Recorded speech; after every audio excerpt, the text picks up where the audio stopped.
கௌதம் சொல்றாரு சித்ரா தேவி கிட்ட, நானும் என் சந்தோஷத்தை கொண்டாட போறேம்மா. ஸ்வீட் எடுத்து அவர் வாய்க்குள்ள போட்டுக்கிறாரு.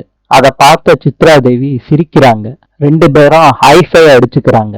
கௌதம் கேக்குறாரு சித்ரா தேவி கிட்ட, எனக்கு என்னமோமா மகா திருப்பியும் வீட்டுக்கு வந்துட்டா என்னமா பண்றது?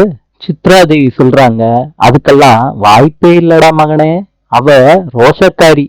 ஒருவேளை அவ திரும்பி வர்றதா இருந்தாலும் அதுக்குள்ள நம்ம திட்டம் எல்லாத்தையும் நம்ம செஞ்சு முடிச்சிடணும்.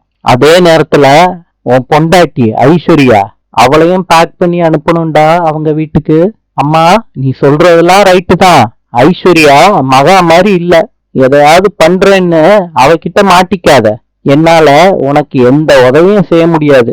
கௌதம், சந்தோஷப்பட வேண்டிய நேரத்துல ஏன்டா இவ்வளவு நெகட்டிவா பேசிக்கிட்டு இருக்க? கொஞ்ச நேரத்துக்கு இந்த சந்தோஷத்தை நான் என்ஜாய் பண்ணிக்கிறேன்டா. அம்மா, நல்லா சிரிச்சு என்ஜாய் பண்ணிக்க. இன்று சில்லியின் நாணயம் பிசோ. நாளை சந்திப்போம்.